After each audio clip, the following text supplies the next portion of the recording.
तो फ्रेंड्स देखिए, सबसे पहले हम बात करते हैं हवा एयर होती क्या है। देखिए, मैं आपको पूरा कॉन्सेप्चुअली समझाऊंगा, बस आपको ये वीडियो ध्यान से सुनना है। ज़्यादा आपको याद करने की ज़रूरत नहीं है, एक बार बस ये वीडियो देख लोगे, आपको बहुत ईजी तरीके से टॉपिक समझ में आ जाएगा। तो हवा विंड होती क्या है? मिक्सचर ऑफ गैसेस को क्या बोलते हैं? हम हवा बोलते हैं। गैसों के मिश्रण को ही हवा कहा जाता है। जब यह हवा एक स्थान से दूसरे स्थान पर गति करती है, तब इसे क्या बोला जाता है? विंड बोला जाता है। तब इसे क्या बोला जाता है? पवन बोला जाता है। अब बात आती है कि हवा जो होती है वो गति क्यों करती है।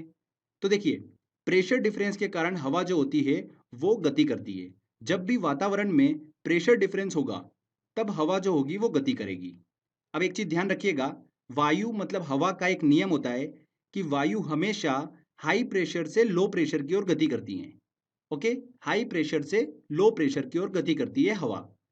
देखिए, इसको याद करने का मैं आपको सिंपल सा तरीका बताता हूँ। स्टूडेंट जो होते हैं वो एग्जाम को लेकर हाई प्रेशर में होते हैं, ठीक है।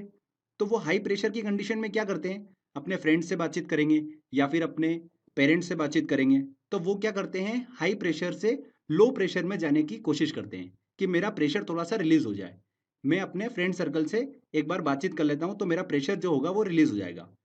तो देखिए, इंसानों की प्रवृत्ति भी यही होती है कि वो हाई प्रेशर से लो प्रेशर की ओर जाने की कोशिश करता है। उसी तरीके से हवा भी जो होती है वो हाई प्रेशर से लो प्रेशर की ओर चलती है। ठीक है फ्रेंड्स, समझ में आया आपको? बहुत ही बेसिक कॉन्सेप्ट है। तो फ्रेंड्स देखिए, यहाँ पर हमने बात करी एयर प्रेशर की, मतलब वायु दाब की। तो उससे रिलेटेड एक पॉइंट ध्यान रखिएगा कि वायु दाब को बैरोमीटर का उपयोग करके मापा जाता है। किस यंत्र की हेल्प से? बैरोमीटर का उपयोग करके वायु दाब को मापा जाता है। बैरोमीटर में जब पारा अचानक से गिरता है तो वो तूफान आने का संकेत देता है।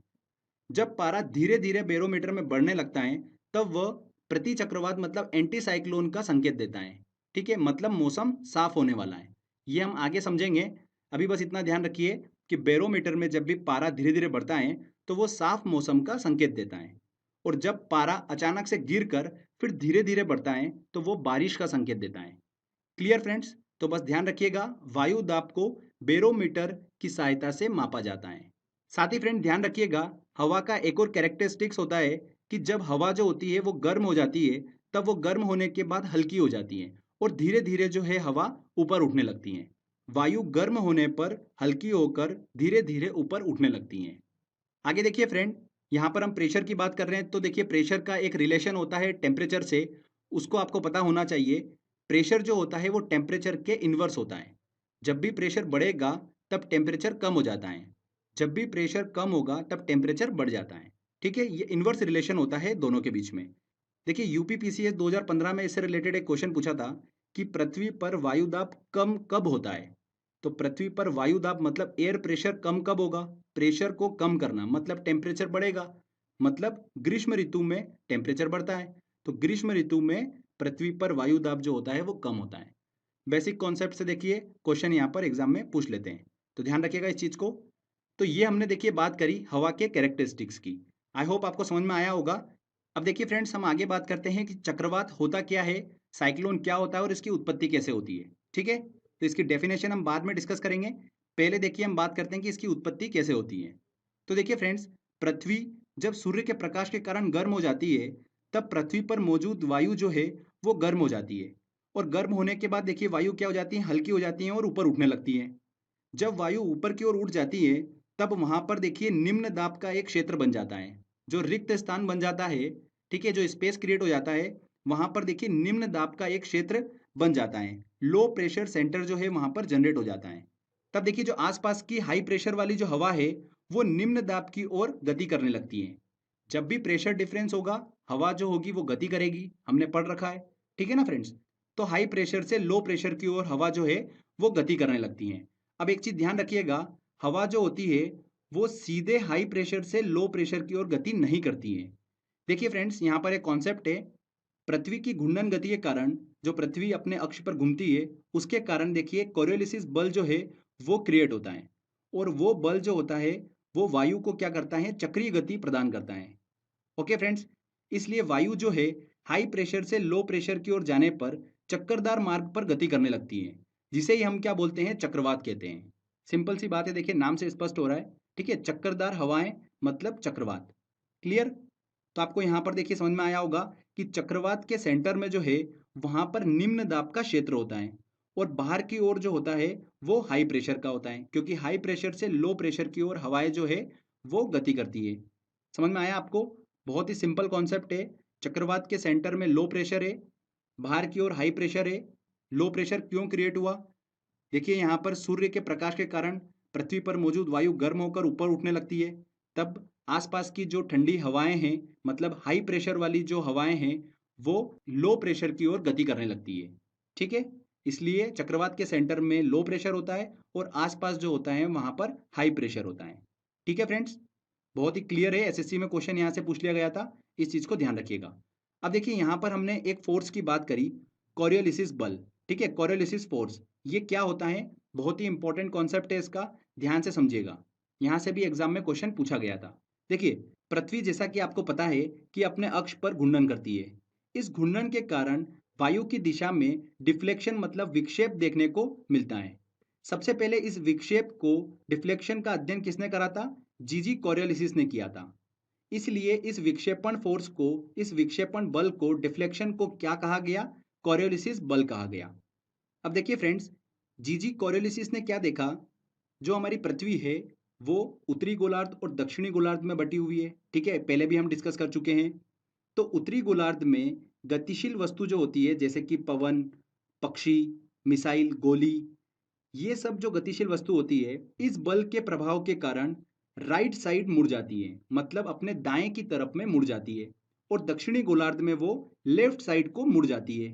ठीक है, इस बात का अध्ययन जो है वो किसने करा? जीजी कोरियोलिसिस ने करा। इसीलिए इस डिफ्लेक्शन फोर्स को क्या कहा गया? कोरियोलिसिस बल कहा गया। ठीक है फ्रेंड्स, आई होप आपको समझ में आया होगा। ये कॉन्सेप्ट जो है ये आगे यूज होने वाला है, तो इस चीज को ध्यान रखिएगा।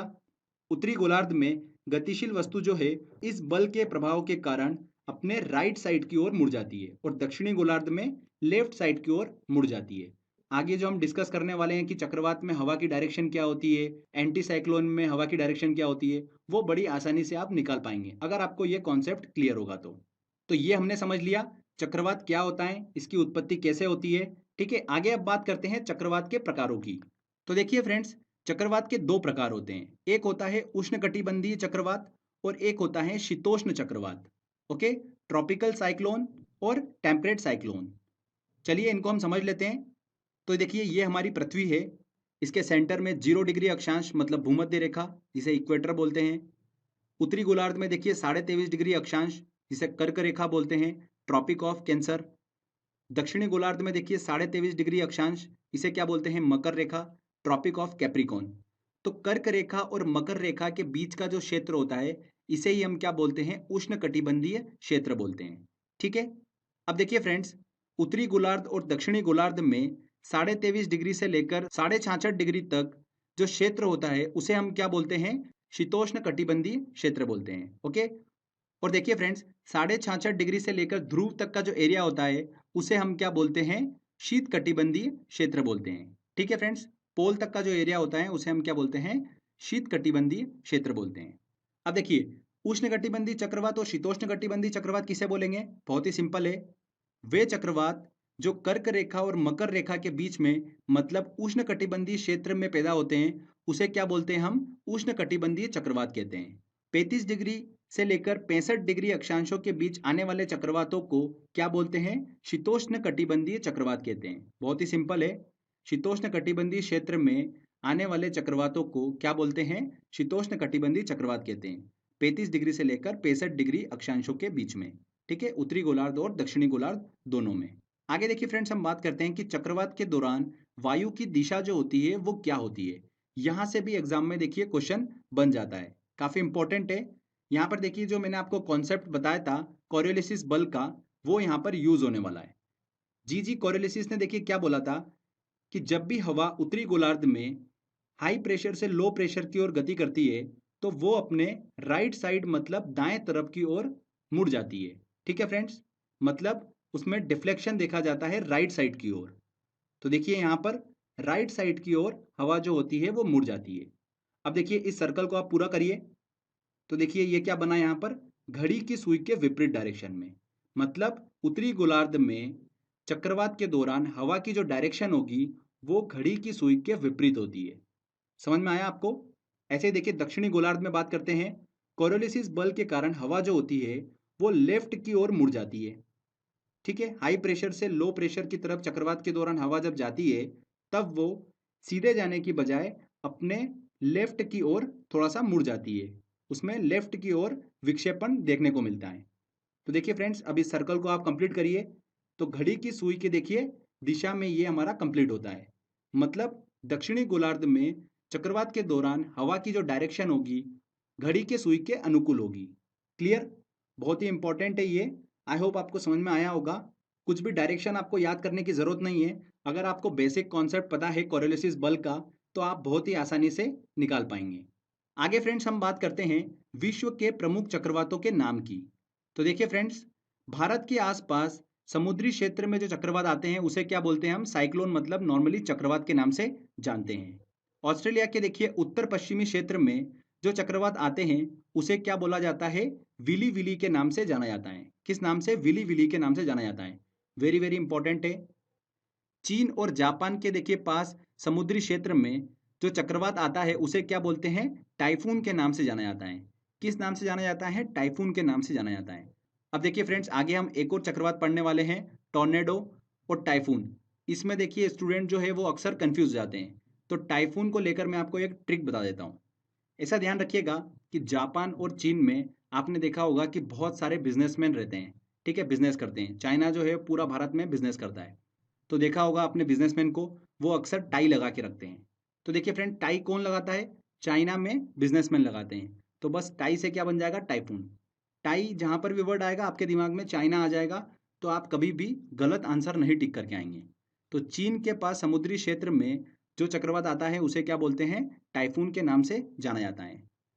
आगे देखिए फ्रेंड्स, यूएसए के मैदानी क्षेत्र से जो ठंडी हवा उठती है और मेक्सिको की खाड़ी से जो गर्म हवा निकलती है वो आपस में टकराती है, तो उससे भयंकर चक्रवात का निर्माण होता है। उसे क्या बोलते हैं? टॉर्नेडो बोलते हैं। और टॉर्नेडो जो है वो कैरिबियन सागर में देखने को मिलता है। ठीक है फ्रेंड्स, जब ये टॉर्नेडो मैदानी भाग में इंटर कर जाता है तब इसे क्या बोलते हैं? टॉर्नेडो एली बोलते हैं। देखिए चक्रवात जब समुद्री भाग में है तब उसे वहां पर टॉर्नेडो बोलते हैं, पर जैसे ही मैदानी भाग में इंटर कर जाता है तब उसे टॉर्नेडो एली के नाम से जाना जाता है। टॉर्नेडो एली जो है वो मुख्यतः मिसिसिपी मिसौरी मैदानी क्षेत्र में जो है वो देखने को मिलता है। ठीक है फ्रेंड्स, इस चीज को ध्यान रखिएगा। एक और इम्पॉर्टेंट चीज, टॉर्नेडो जो है वो दुनिया का सबसे खतरनाक चक्रवात है। सबसे खतरनाक चक्रवात कौन सा है? टॉर्नेडो है। इसकी तीव्रता जो है वो फुजिटा स्केल का उपयोग करके मापी जाती है। फुजिटा स्केल का उपयोग करके मापी जाती है टॉर्नेडो की तीव्रता। राइट? आगे देखिए फ्रेंड, हम बात करते हैं हरिकेन चक्रवात की। तो ये अटलांटिक सागर में देखने को मिलता है।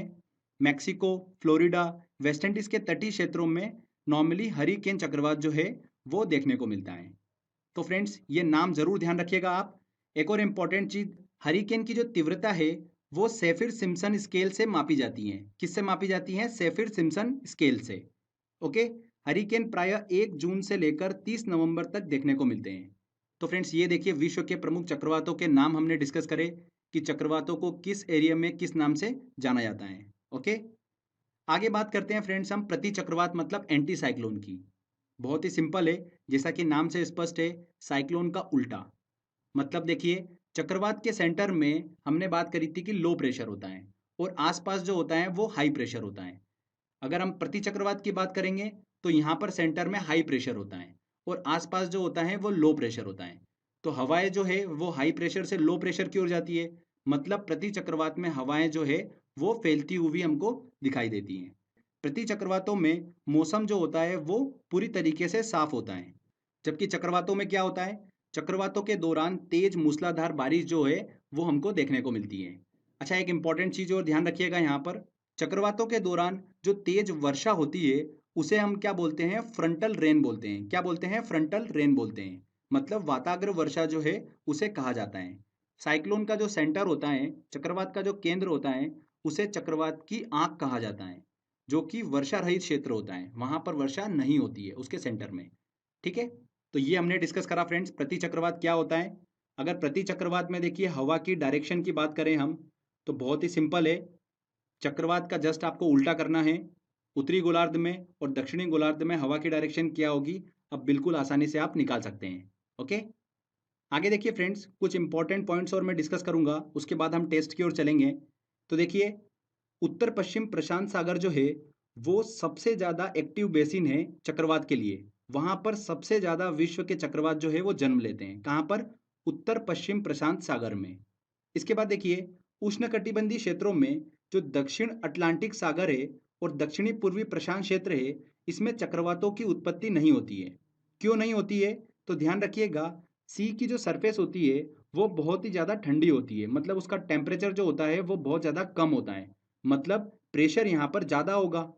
तो इस वजह से यहाँ पर चक्रवात जो है वो नहीं देखने को मिलते हैं। Clear friends?